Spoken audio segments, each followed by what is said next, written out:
Okay. Wow.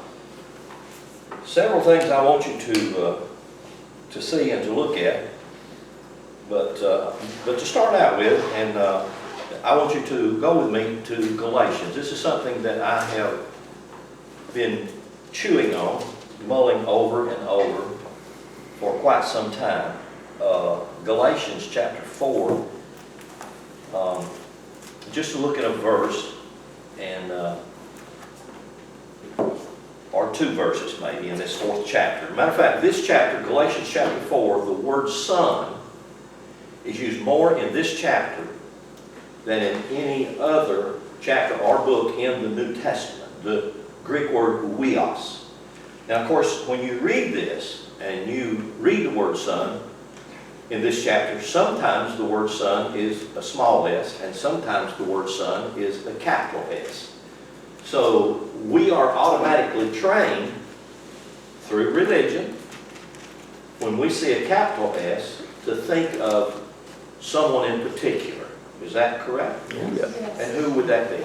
Jesus. Jesus, of course it would be Jesus. But that's not what it means. The word son is huios, and actually it means a child, and a child can be a boy or a girl, which is consistent with the ancient Hebrew, which when the Hebrew does that, it does exactly the same thing. Like when it uses the word bar, B-A-R, is generally always translated as son, but it actually means a child. And as it being a child, it just simply means the pattern of the human race. Because that's what a child is. A baby is built in the womb of a woman, still not known how by medical science. They haven't got a clue how it works. Now, they have a clue about a lot of the parts that are put there. They don't have a clue how it's formed. How is that? How are we built? Well, we are miraculously built and mysteriously built in the womb without the sound of anything. No saw, no hammer, and we are the true temple of God. Now, that's everybody. So when you're born as the temple, the son, male or female. So when we read this word, we don't understand it. Why? Because we just lack certain information that if we get that proper information, we can cross the dots, and we can then begin to see how to build a sentence or a clear thought. Otherwise, we think under the seduction of religion. I start to say Christianity, which has become and is a religion. A religion based off of what I would call false religion, because true religion is not built off of belief systems, okay? But that's what religion has become. It's become a system of beliefs. In other words, I believe this, da da da da. So we're taught that. Okay. So in this passage, and I want you to see that a couple of verses here. Verse 3. So even we, verse 3, Galatians 4:3. So even so we, when we were children, were in bondage under the elements of the world. Under the elements of the world. We were in bondage. And then look at verse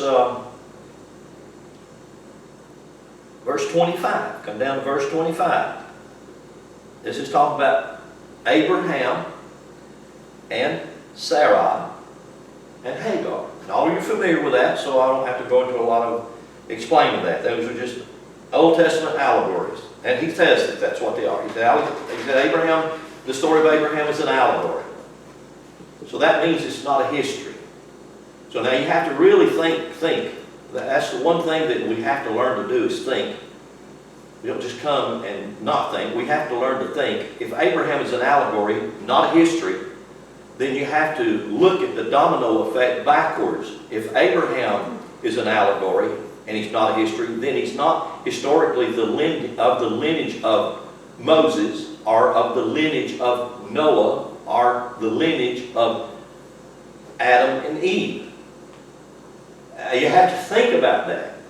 Because if you make Abraham a history based off those other characters, then you have really missed everything that those characters are about and what they're referred to. And so, when we read this in verse, remember we're in bondage to the elements of the world. I want to try to make that as clear as I can, so that if we can really make that clear across these dots, then it will begin to make sense, some of the things that happens to us. Right now, many things that happens to us, we think we got caught blindsided. Why did that happen to me? That shouldn't happen to me. It did. It does. These things happen to all of us, and we can figure that out. All of the ancient allegories were filled with the truth of why these things happen. Once we see that, we realize there's nothing wrong with me. I'm under something that I'm designed to be over.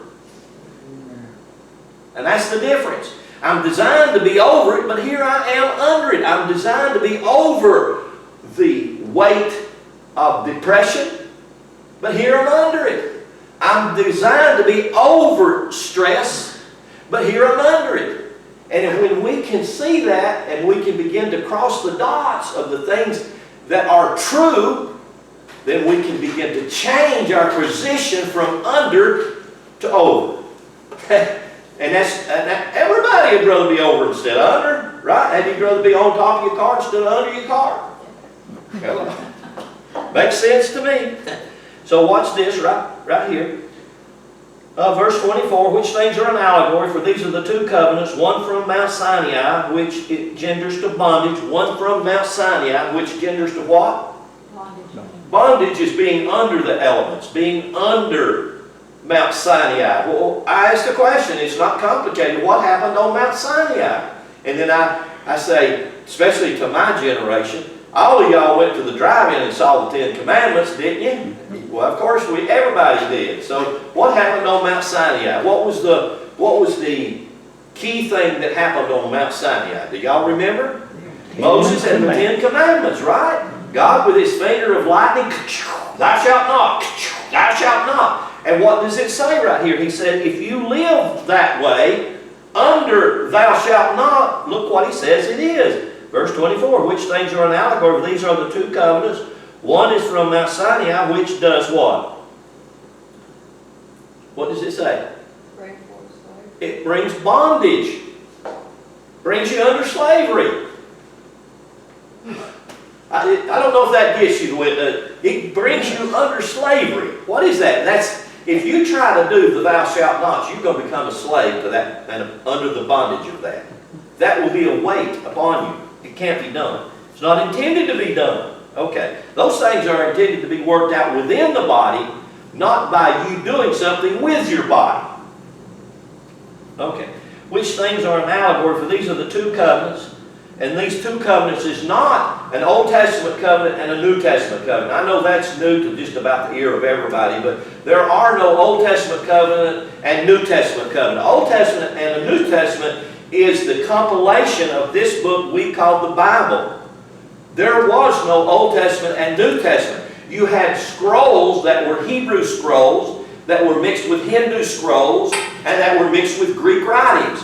But there were never an Old Testament and New Testament. There were two covenants. There was a covenant with the physical flesh, which was a covenant that put the physical body in a world of contrast, a world of cold and hot, a world of health and sickness, a world of up and down, a world of what we call good and evil. You were put in that by being in a physical body.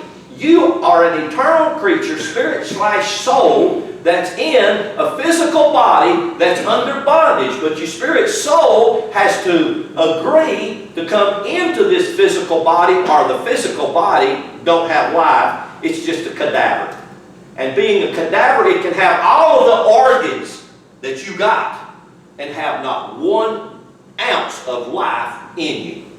Period. It can have lungs, it can have heart, it can have kidneys, bladder, it can have all of the organs, which all of those organs are represented by certain characters in the Old Testament to build the temple. And when we realize that, we begin to realize we have a part to play in this. We being, when I say we, I'm saying I. When I'm talking about me, I'm talking about my spirit, my soul, and my body. And when I begin to take my spirit, my soul, and my body and allow them, stir them to waking up, the waking up is them beginning to open the mind and see who I really am. I'm a divine creature in a physical body. You are too. When we recognize that, we realize, look, I was born in a world that seems to be bondage. But I've been designed to live above the world or over this bondage and not be submitted or not be a slave to the bondage. Well, that keeps coming back to what we've mentioned several weeks in a row now. Revelation, kings and priests. Yeah. Natural and spiritual. First Peter calls us a royal priesthood, a holy nation, a chosen generation. He still puts that royal and that priesthood together. You have the authority. We all have the authority in the physical body, in this physical realm, through the spiritual. We have the authority in both. Amen. We have the authority in both realms. Okay, I don't want to, I want to spend time there, but I need to establish certain truths. I want us to understand certain things, and once we understand these things, once we cross these T's and dot these I's, once we begin to put the pieces of the puzzle together and see clearer, because right now many times we don't see clearly. Why? Because we're under the bondage of this and we're asking why. I know y'all have never sung that song, why me, Lord? What did I ever do? And just saying, whining, crying, all that kind of stuff that we do. Let me read you something. Carlo Soares, this is my guru right here. Carlo Soares, he is the guru of Hebrew, ancient Hebrew. Now this book comes in many different colors. Actually, the front of this book has a foreword by Greg Braden. So if you happen to buy this book, and I don't recommend anybody buy this book necessarily. I think it's one of the most phenomenal books in print. I do, along with The Lost Light, and anything Alvin Boyd Kuhn wrote. If you can get anything Alvin Boyd Kuhn wrote, you have a treasure. You have a piece of gold. I'm talking real gold. But this book requires, number one, deep research. And as a matter of fact, if you read this book, the first thing he's going to tell you is going to have to memorize the Hebrew alphabet. And I don't know a lot of people that's why do I want to memorize the Hebrew alphabet? Well, this book would tell you why. But that's how technical this book is. So I don't necessarily say that it's a good idea for you to buy it, unless you wanted to do a lot of research. If you want to do a lot of research, then go get it. I mean, it's worth it. It's because it's a jewel in my understanding. We come to realize, I'm reading from his introduction right here, and this is not the one that's done by Greg Braden. The one that's done by Greg Braden really puts this book in a high esteem also. But for those of you who are familiar with Greg Braden, we come to realize that the problem of conveying the unknown, how can the unknown be conveyed? How can I tell you about the unknown? How can I tell you about something you ain't got a clue about it? And it's difficult. It's difficult. You have to start establishing certain bases. Do you understand the word spirit, ruach? That word means unknown. What is that? Well, Jesus describes it this way. He said, well, can you see the tree moving? Can you see that tree going back and forth? Yeah. Well, he said, what's moving it? The unknown. What is the unknown? It's that you can't see. Well, if I can't see it, how am I going to know it? I'm going to know it by seeing that tree's moving. Something has to move that tree. And that was Jesus' analogy. That's Jesus' allegory of the unknown. It's something that's unseen. So listen to this. He said, we come to realize that the problem of conveying the unknown could only be solved if it were possible to project the common essence of everything which is in the universe as a whole. W-H-O-L-E. As something one complete. We can project everything that's out there as one whole, one complete, including, as a whole, including, of course, listen to this, man. That means that you are in it. Therefore, you are of it. That would include, of course, man, because essence, God, source, universe, power, is one. God. See, it's all one. You're not separate from it. I say this, I say, there ain't no God without you. There ain't no you without God. That's so difficult for us to hear because we've been dumbed down to see God anthropomorphically. Why? Because we have attributed to this essence, this power, God, we have attributed human attributes. Yes, we have. We have even allowed them to take a marvelous book like this and apply human attributes to this one essence, this one source. The only thing the essence, the source knows is love. It doesn't know anything outside that. It doesn't know hatred. It doesn't know jealousy. It doesn't know bondage. It doesn't know all of these physical judgment. It doesn't know that. But yet that's one of the key elements that religion has given us to attribute to it. That it is the judge of all judges. It sits up on the throne judging you.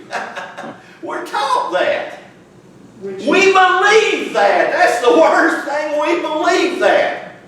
There is no judge sitting out there judging you, period. Well, again, if you want to take that book literal, like so many do, then 1 John 4:7-8, us charismatics actually had a course about it. He that loveth not knoweth not God, for God is love. Yeah. There's your condemnation and judgment kicked right in the ass. Well, Jesus in his so-called Sermon on the Mount, the Beatitudes, Matthew 5, 6, and 7, Jesus said, why are you trying to get the splinter out of somebody else's eye when you've got a huge log in your own? And he goes right on to say, judge not, lest you get judged yourself. Because whatever you judge somebody, you judged yourself there. Wow. Does that come back and slap us in the face? Do you not think that's true for God? You see, we have put God in a place, in a pedestal where God can do anything. He can kill, He can murder, He can steal, and He goes up there to those 10 things, and those are 10 things He said don't do, but I can.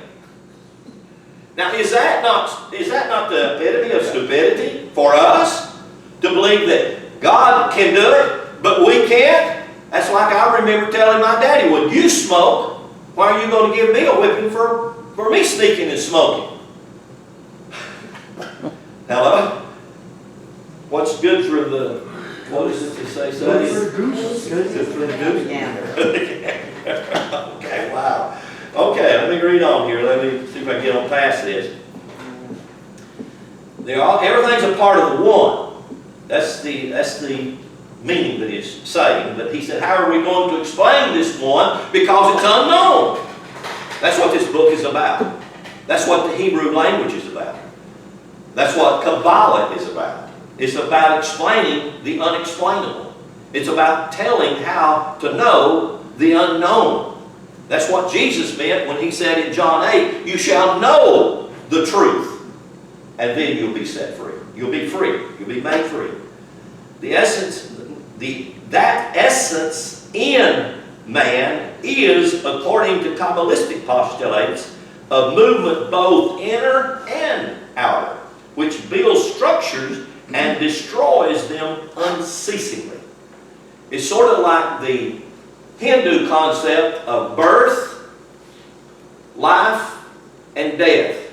It's like Paul uses that analogy in Romans 11. He said everything is of God, and to God, and back to God. In other words, everything is cyclical. It moves in that thing, in that whole cyclical motion of that.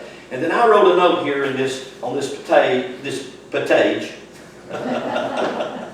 That's the same thing as a page. The problem, that's why I got page, I was wanting to say problem. The problem with all religion is not religion, but the dumbing down of people by belief systems that have been produced by a priestcraft of those religious systems. The problem with these belief systems is their projection of reality. It is only found, projection of reality, in other words, the real, is only found out there. In other words, it's out there where your mansion's at. It's out there where your pot of gold is at. It's out there where your God is at. That's backwards. It's backwards. Your God is not out there. Your God is in here. And once we can reverse that and we can realize God is as much, if not more, in here, in me, as it is out there. It pervades everything.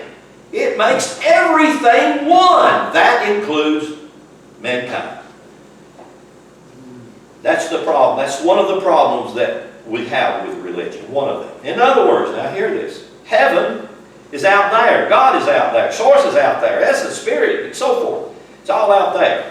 When in reality, in truth, reality is out there is in here. Yeah. It's in here. Truth is both in and out. Truth is what we build structures and destroys structures. Destroys them at the same time. And gosh, I have a bunch of notes here I wrote under this in a book by Alvin Boyd Kuhn, which is also a phenomenal book. And the title of that book is India's True Voice. It's a critique by Alvin Boyd Kuhn. Matter of fact, I saw a guy post this on his Facebook page here, gosh, a couple of weeks or a month ago. He actually posted Alvin Boyd Kuhn's book, India's True Voice, and he made a comment under it. He said, this is the most important book I've ever read in my life. Yeah. He's been to quite a number of my conferences. Yeah. He said to him, and I agree with him, it's a phenomenal book. It tears down a lot of things that we have been taught from the Eastern concepts of illusion, Maya, different things that we have, things that we have been taught to believe through religion. To me, it's a tremendous book. And so I just wrote a bunch of things under here about that book, but I don't have that book, so I can't give you the things that he said in that book. All right, let me get you now. If you will go with me to the book of James. James, it's over toward the back of your Bible. If you find the book of Hebrews, it's next door to the book of Hebrews. James chapter 1. I want to write some things on the board this morning. I'd like to get to it, but I'm going to establish several things here. James chapter 1, and if you can, just listen to this. Verse 26, it says, if any man among you seem to be religious, and bridles not his own tongue, but he deceives his own heart, this man's religion's in vain. Going back, I can put the word on the board, religion. There are two ways to look at religion. You can look at religion as a belief system, which that's what we've been trained to do, and that's what most of us do. We look at religion and we call it a belief system. Well, I believe. I will promise you, you can talk to anybody about a religious concept or idea, or you can talk to anybody about this book that we call the Bible, and you will find yourself, if you'll pay attention, you'll find yourself saying, well, I believe. Well, I believe. Well, I believe. Well, it's time for us to get on past that. Forget about the things that I believe, because the things you believe, you change all the time.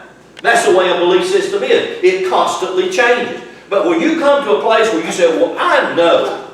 When you have got down in your gut and you come to the place where I know this, it's the knowing of the truth that will set you free. It's not the believing of it. You can believe it all day long. You can have refrigerator verses a scripture on your refrigerator all day long until you know them. Do you understand what know means? Know means to be intimate with.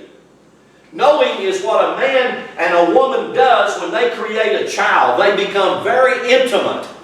That's what knowing is, when you become that intimate with the truth, when you become that intimate with the principles of God. It's not just saying them. Saying them is cheap. Saying them is something anybody and everybody can do and say, and you can put right behind it, well, bless God, I believe this with all of my heart. And it still won't work for you. It still is the same thing. So he says that he deceives his own heart. Verse 27, pure religion. Well, what's the difference in pure religion and religion? Pure religion will carry you back prior to 325 and the Nicene Creed. Pure religion will take you back into Gnosticism. It'll take you back into Kabbalah. It'll take you back into the ancient Egyptian hieroglyphs and back into the ancient Hebrew. That's what pure religion is. It binds you and ties you up so that you know that you're one with God. You know that you and God are on the same page. You don't have to believe that. That's something that you will know. You will know that. And when you know that, that will begin to set you free. Most people say this. I said it. I bet I've heard you say it. You probably have said it. I don't want to be religious. You ever said that? I've said that. I don't want to be religious. In other words, you hear what you're saying, think about it. I don't want to be religious. I don't want to be bound up and one with God. Yes, you really do. In your heart, you really do. So what do we mean when we say, I don't want to be religious? Really what we're saying is we want to be like those people down there. That's usually what we're saying. How we're judging. When the real truth of the matter is we really do. Because we really want to be one with God. We should at least. We should be wanting that at least. John 18, real quickly. Follow that with me over there.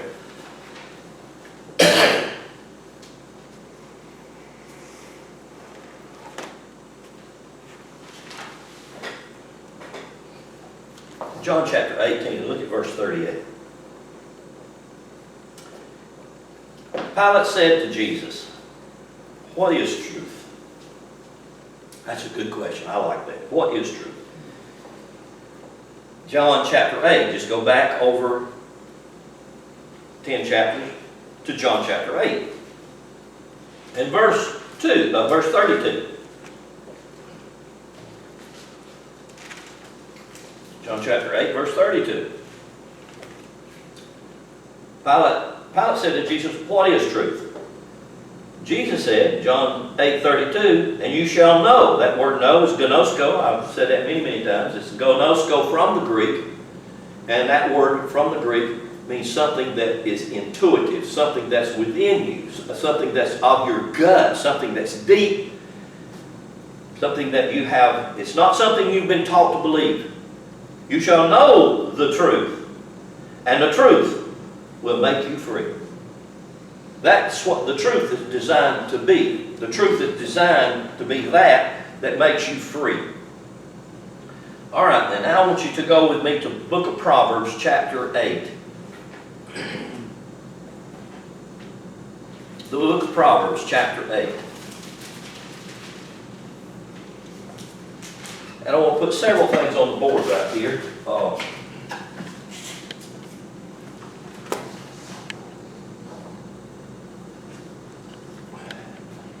And I want to, I think all of us are familiar with a phrase that's said and used a lot. How many of you remember the phrase, 3 in 1? Y'all remember that phrase? Generally, that phrase comes from religion. Now, I remember when I had my conversion experience, I was 25, 26, 27, right in that age bracket, I'm not sure, mid-20s. That really confused me. That really did confuse me. And then they said, well, you need Jesus to come live in your heart. That did confuse me too. I said, how in the world is somebody, some other man, will come and get inside me? And of course, I would always ask questions. That's been one of my problems or whatever all my life is. I want to know, so I want to ask questions. The only way I know how to know is ask questions. So I would always ask questions, and nobody ever had an answer for those questions. Even when I did Dake's seminary course, when I did that and I studied under him, I would ask him many, many questions, and he would always get upset with my questions. And then he answered me one time. He said, "Lynn, you're not even supposed to know that until you get to heaven." My answer back to him was, "I want to know it now. I don't want to wait till then." And of course, his answer back was da-da-da-da-da. Tom Fuller, you asked too many questions. 3 and 1. That is a concept that's not hard to understand when we begin to see the principle of it. And the only way we can see the principle of it is to do it like this. And I'll try to show you the principle of this by drawing that. That is, that's the most ancient symbol that there is. The cross in a circle. The cross in a circle is the most, can you see that, Kirby, in that color? Is that okay? Yep. The cross in a circle is one of the most ancient symbols and signs that you can find anywhere. It way predates Christianity. The cross is not something that was invented with Christianity when Jesus was supposedly hung on a cross. It was a symbol of every human being is hung on the cross of matter. And the word matter, the word mother, the word material, and the word water are all the same word. They're used by different characters. The character of Moses always represented water. Moses was, so the character of Moses represents the human body. Water always is referring to materiality. It's always referring to you and me. And you and me got here through our mother, water. That's how we got here. And now they're beginning to say if we squeeze you out, you're about 98% liquid, water mass. So, used to say 80, 85. Now they're saying 95 or more. They probably wind up saying you're just all water. You're just all every bit water. So, the circle, which is the universe, which this is also the symbol of the astrological chart and everything you get. And so the way I wanted to show you 3 and 1. This is 1, period. I don't care how you cut it and divide it and piece it up. You can have this as Jesus and the 12 apostles. You can have it as Israel and his 12 tribes. You can have any way you want to cut it. You can actually go into ancient Egypt and get it the same way. But here's how you get it when you do 3 and 1. I want to show you. This is fire. This is what this symbol is. All starts with fire. You have to get that. What is fire? The sun. God is a consuming fire. Hebrews chapter 11. Matter of fact, it tells you in Psalms 84, God is the sun. That's exactly what it says. When it says God is light, the word light is pur, which actually can mean fire. When you enroll in Revelations chapter 20, when you were thrown into the lake of fire comes from the Greek word pur, P-U-R, which actually means pure, P-U-R-E. You were thrown into the lake of purity. They always told you that was hell. It is not. It's God. God is where you are purified. In other words, you're purified to be your pure self. So fire, it has to start with fire. That's Aries, that's the ram. That's what it always means, fire. The next one is Taurus, which is the earth. The next one is Gemini, the twins, which is air. And the next one is Cancer, the lungs, which is water. And analogically, you can take every one of those, break them down into the attributes of the physical body, and they will all flow perfectly. This is also called Yod, Hey, Vav, Hey in Hebrew, which equals the Lord. Okay? Yod, Hey, Vav, Hey. It equals, that's what's called the Lord. It's not really a word, it's a combination of carbon, hydrogen, nitrogen, and oxygen. That's what it's a product. All of those products, gases that we can call them, all of those are earthbound. They're material. They are part of this physical system that you are brought under. You're here. You're here in this dimension where it's cold and hot, period. There's also sickness and disease. How can I live above disease? How can I live above sickness? You can. It's been done. People do it all the time. One of the things that you do is you begin to pay attention to your body, to its needs, to what you do to it. To what, I mean, you know, like Rochelle, she's gung-ho in the oils.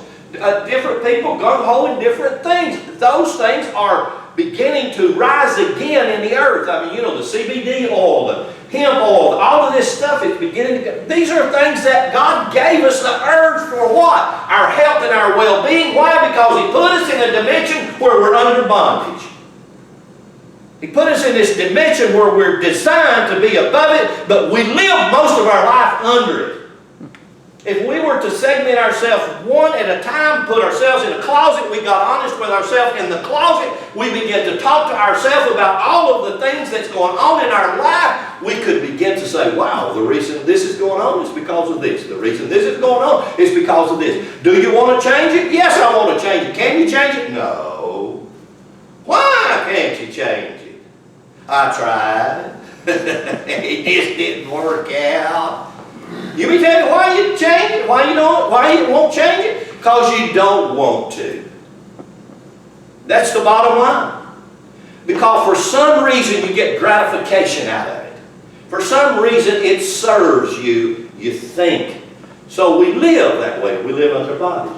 Well, I can take these 4 things and I can say, look here, this is one. And I can do the same thing right here. Watch this. It starts all over. Leo, what does Leo represent? Fire. Virgo, what does Virgo represent? Earth. Libra, what does Libra represent? The air. And Sagittarius, what does it represent? Water. 2. Then I can do the same thing here again.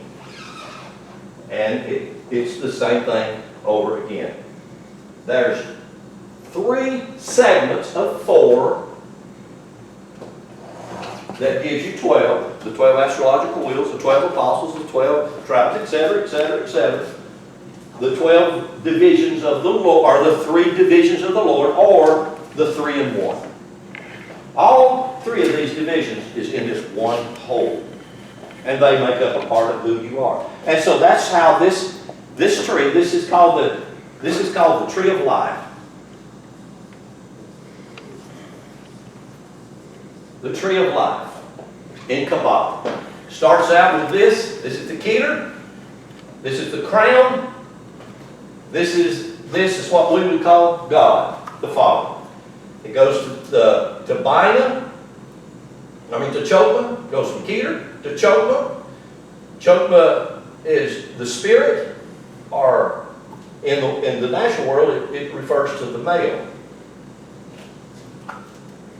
And this is Chokma, and this is Bina. This refers to the female. And it's from the male and female principle. Or in other words, I can say it like this. This is the principle of plus, and this is the principle of negative. I could say this is the principle of good, and this is the principle of evil. Evil not in the sense of what religion has taught us, because you see, does that mean that all the women are evil? According to religion they are. It's them that brought us here. It's them that got us in this mess, by God. Huh? Yeah, whose fault is it?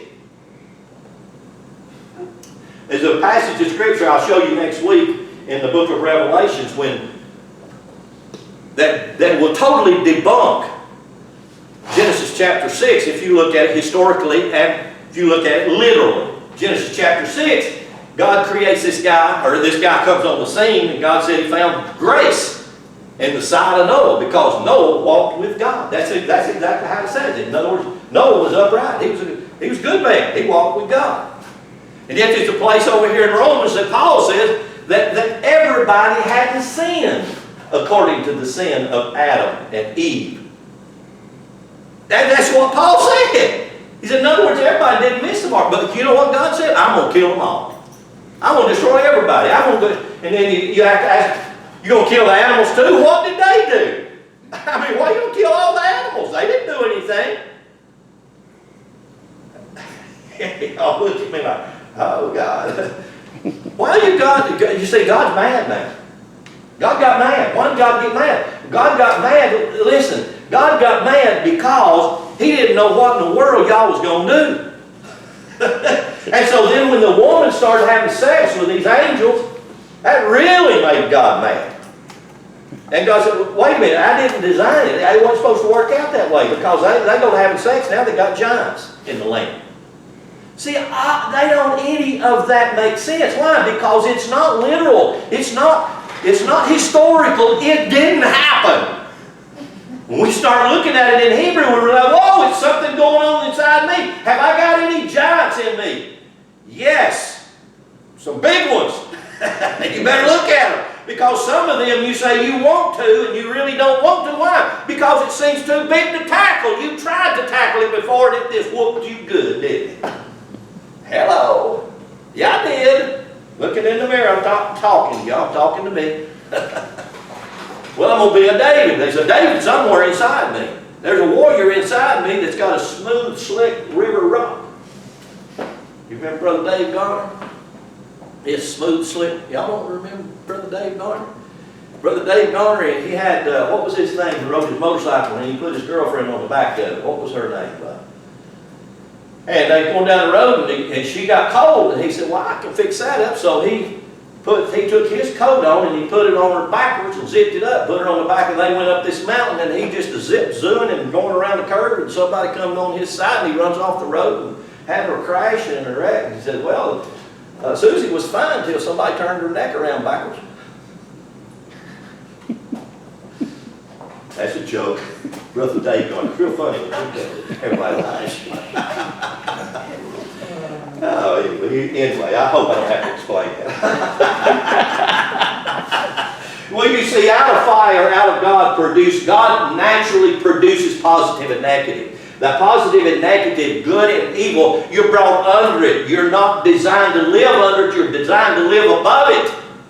You're designed by God to have the power over it. Hello. But nevertheless, this is how the Kabbalistic tree looks like.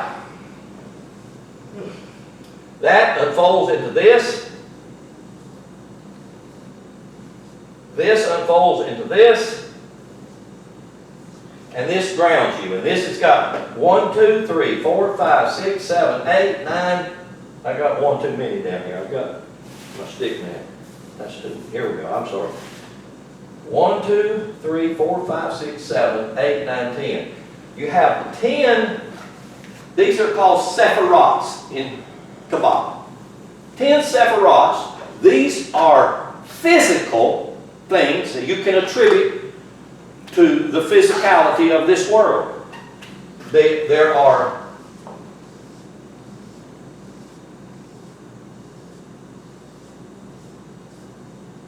that's the stick man with a whole heart. He has a whole heart. That's the stick man with a whole heart. This is the stick man. And he's designed to be this way. This refers to the earth. So this is where you are grounded. This is called grounding. This is the earth. This is Malkut. It's the world of manifestation. And you have, look at this, you have 1, 2, 3, 4, 5, 6, 7. 1, 2, 3, 4, 5, 6, 7. 7 endocrine glands build the physical body in the womb of your mama. On the Kabbalistic tree, you have the earth, or Malkut, which is the kingdom. This is where it's manifest. And then you have the stick man. All of this in this 3-in-1 God is right here between your eyes, in your brain, in your head. And this is where it's all worked out. However, now that's the physical part. Now I want to show you the part that's not seen. Because you remember in Carlos Suarez, he says that it's the unseen.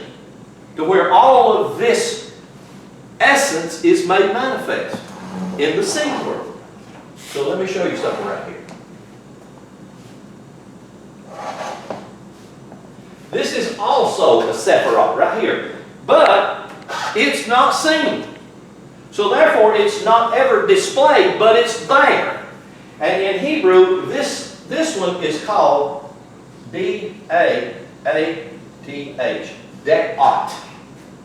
And what the word De'at means, it means the same thing as in the book of Revelation, Apocalypse. Apocalypse is the revelation, the apocalypse of Jesus, which means the unveiling of the human being. That's the book of Revelation is a Kabbalistic book. It's not a historical book. It's not events that are prophetic that happen. Usually, that's how religion taught you to use prophecy. Prophecy was not something that tells the future. Prophecy was something that looks into the present and determines by the present what's happening right now. Do you understand that?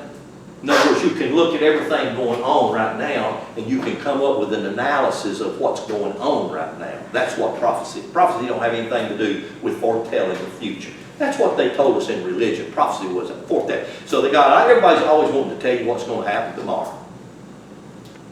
Well, look at Scripture. It don't tell you what's going to happen tomorrow. It don't even tell you anything. It says don't even worry about tomorrow. Don't put your eggs in a basket on tomorrow. All this stuff is just addition, just free, so it doesn't cost you. De'at's the key right here. And we don't see because we don't know it. Actually, it means that which is a window, a door into the unknown. And how does it come to you? Well, I can tell you many ways it comes to you. It comes to you through fasting. It comes to you through meditation, by taking time in the morning to gaze into the sun, to look into the sun. And it comes to you when you can put your mind at ease and rest and try not to think. Just try to let your mind be open. That's what this is, De'at. It just simply means it's an open door to knowledge. And that knowledge is essential. That's essential. Go with me to the book of Proverbs. Proverbs chapter, oh goodness. Go with me to Proverbs chapter 1. Proverbs chapter 1. Just find Psalms, and it's right next door to the book of Psalms. Proverbs chapter 1.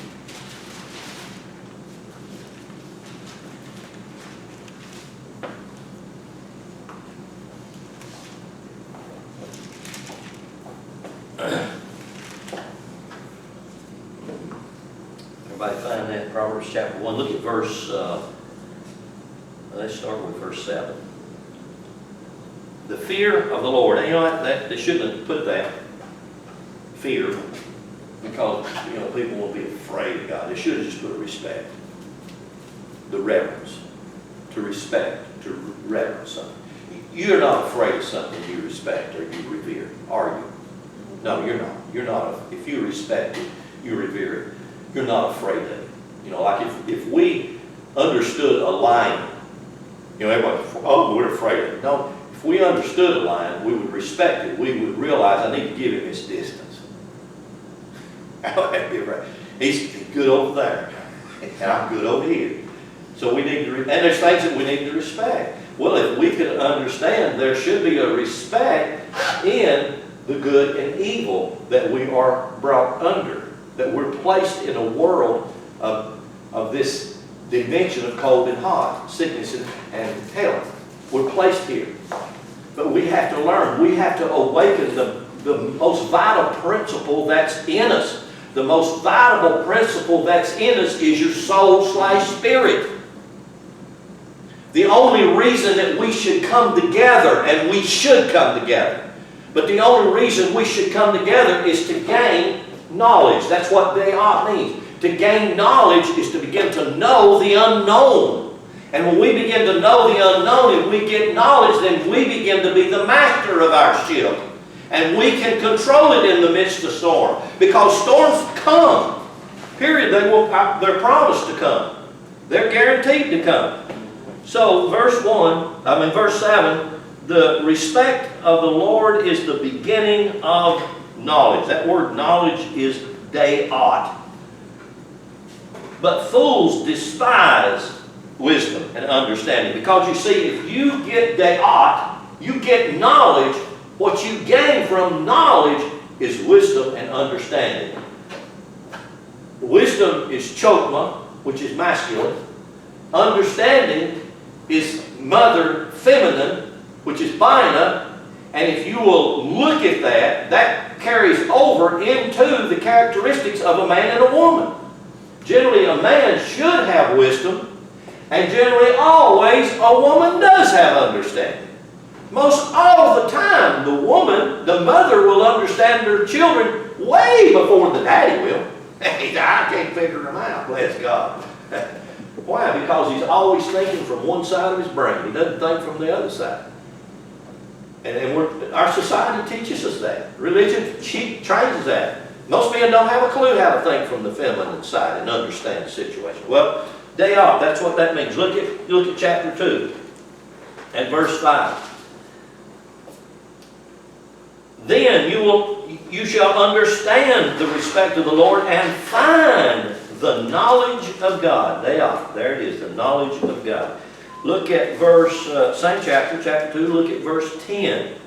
When wisdom entereth into your heart, and knowledge is pleasant unto your soul, because you see, knowledge is always pleasant to your soul, because it's your soul that deposited itself in the prison of your physical body.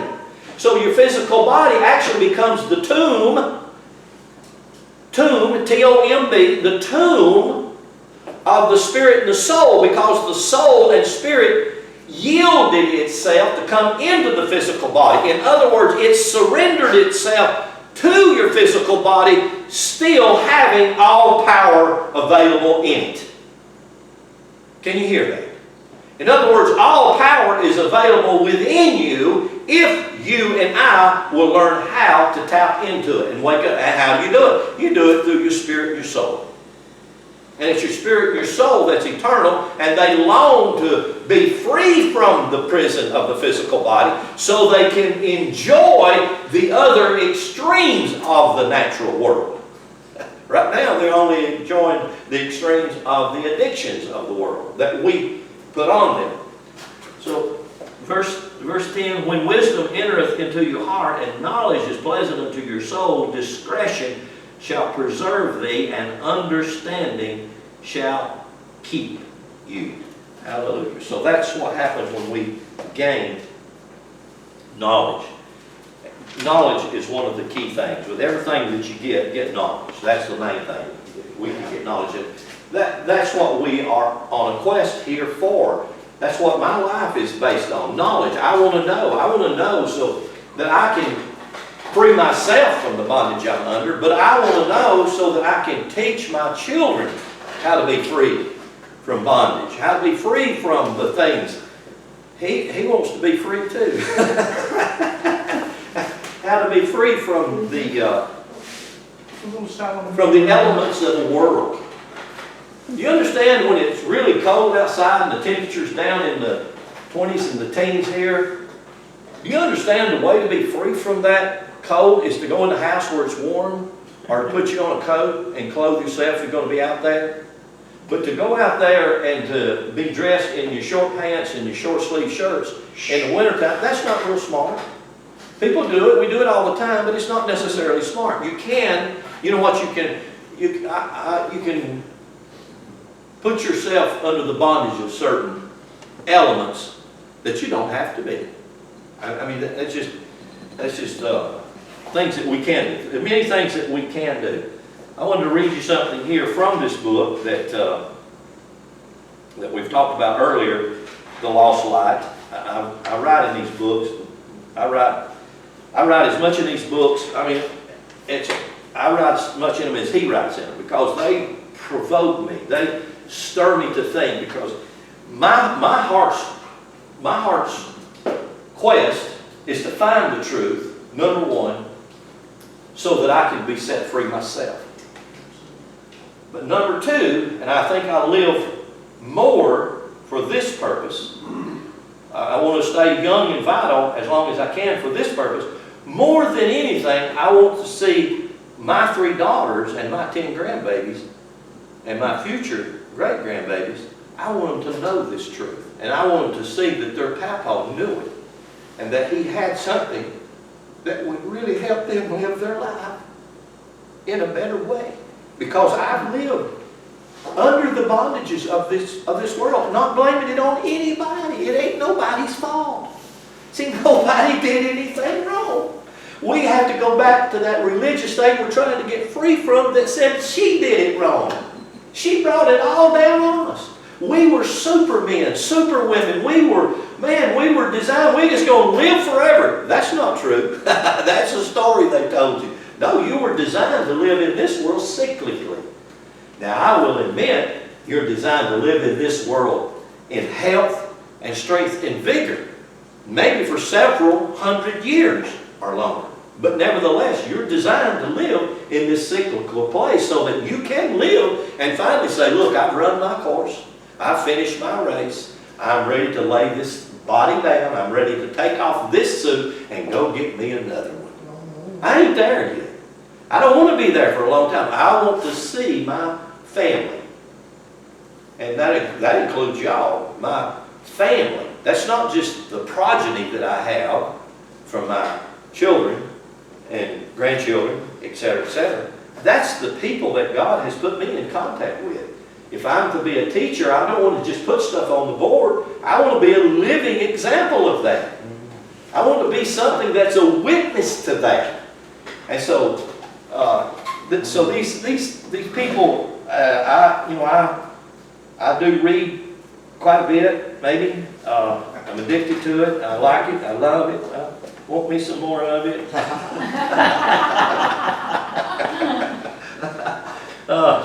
So this is Alvin Boyd Kuhn. Again, this book was mentioned by the University of Ohio. The dean of the University of Ohio put in print that he put it. This is in print. You can actually get this, a copy of this. He said that this is the most important document that's ever been put in the English language. Hallelujah. That's a pretty high accolade for one book. The most important document ever put in the English language. Period. That includes every book that's written. And he said that about this particular book. So, using this as an example, in other words, the astrological wheel, the 3-in-1, if you can understand that, the 12-in-1, if you can understand that, the cross of matter, if you can understand that, all of those are things that we look at. Why are we looking at? We're trying to come to a knowledge, a deot, of the unseen, to see how the unseen works in the seen, to see how the invisible works in the visible, because they would not be a visible unless there was an invisible. And there will not be an invisible without a visible. They are one and the same. And I know I say that, I know people say, oh God can be alone all by himself. Well, if God's alone all by himself, there ain't nothing. And if that's what you want to believe, then that's nothingness does not mean nothing. Nothingness means everything. And that's a conundrum, and I realize that. It's very... Using astrology, using the astrological basis for portraying cosmic truth, that's what we're talking about. What is truth? The ancient localized the birth of the natural man in the zodiacal house of Virgo. In the house of Virgo, the Virgin. Why did it do that? Because you see, one of the things that's predominant in the house of Virgo is wheat. That's one of the decans. And so Virgo actually refers to wheat. And this month is when the harvest of wheat, pretty much across the globe, is harvested. And so we always think of it as Jesus' mother, Virgo, the virgin. It's not referring to a virgin, it's referring to a maiden. A woman, a maiden, is... You won't find a virgin in Scripture, folks. You know, the religion told you it was a virgin that gave birth to the only begotten Son. That's a lie. It don't ever say that.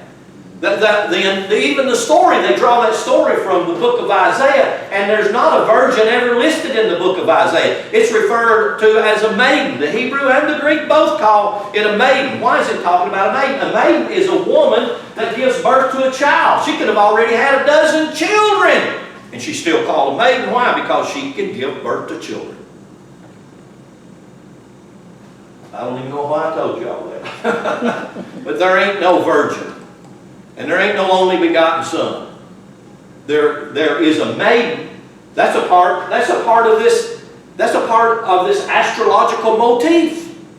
That's a part of this allegorical teaching, is to understand that. And this is referring to wheat. Wheat refers to what? Bread. Well, you harvest the wheat in September, in July, September. This is referred to the grapes. So you have the wheat, that's the bread. You have the grapes, that's the wine. Jesus at the Last Supper, what's the Last Supper? It's when the sun begins to go down in the evening, or when the fall begins to take place and we go into winter. That's the last meal, the bread and the wine. That's what these two, Virgo and Libra, that's what those signs refer to. So when we're talking about them in the astrological or in the biblical reference, that's what they're referring to. Those. Anyway, you always go parallel. No matter where you're at, you go parallel. And what do I mean by parallel? Just exactly this. Virgo. Well, if I want to know about Virgo, how am I going to find out? I go parallel to Virgo. And what is this? This is called the fishes. Pisces. So if I want to know about Virgo, I go to Pisces. Well, Virgo's the virgin of Jesus, the virgin mother that gives birth to who? Jesus, the Pisces, the sign of the fish. Is that not correct? Well, see, Lynn, I tell you, I've shown you this one many times, because I am born right here on this cuff. This is between, this is February the 19th. And so you always have to take, these are, each one of the astrological signs are divided up into 30 degrees, period. No matter how big the sign is. Like, for instance, the sign of Virgo is a very huge sign, so a lot of Virgo goes down into Libra, and part of it goes up here into Leo. So don't let that confuse you. This is a 30-degree sign, just like any of the rest of them. So if you want to know, if I want to know what all the emphasis of me, I have to go 15 degrees. I'm born on the 19th. So I have to go 15 degrees this way and 15 degrees this way, and go right across from it, and I will come to Leo and Virgo, and I would realize that if I want to know about myself, I've got to know about the last 15 degrees of Leo and the first 15 degrees of Virgo, or I've got to know about the last 15 degrees of Capricorn, Aquarius, Pisces, right? I have to know the last of Aquarius and Pisces. Do you see what I'm saying? Is that confusing to you, or does that make sense to you? So that you explain it by its opposite. So if I take it at my cross is just like this. You know, you see me explain this. Your cross. Jesus said for you to take up your cross. So you take your birthday. This is my cross right here. That's my cross. Any way you cut it, that's my cross. So I have to take that up. That makes up the character of who I am. Makes up the character of who you are. You're branded with this. You're sealed with this. God imprinted you with this. So when we come to the place where we can know, we want to know the unknown. We know it through Deot. How do I get Deot? I open my mind. I get out of all of the oppression, all of the stress, the things that weigh me down. I open my mind, and boom, it'll come. It'll come to you. It's free. It just comes to you. Now what you do with it, then that's your business. That belongs to you, that's your part. Okay, well, I'm just gonna quit right there. I had a bunch more I want to read, but I'm just gonna, it's too much. Too much. Wow. Gosh, I had stuff here I wanted to read to you. Stuff that I wrote, that is too much. Okay, we'll dig in here some more.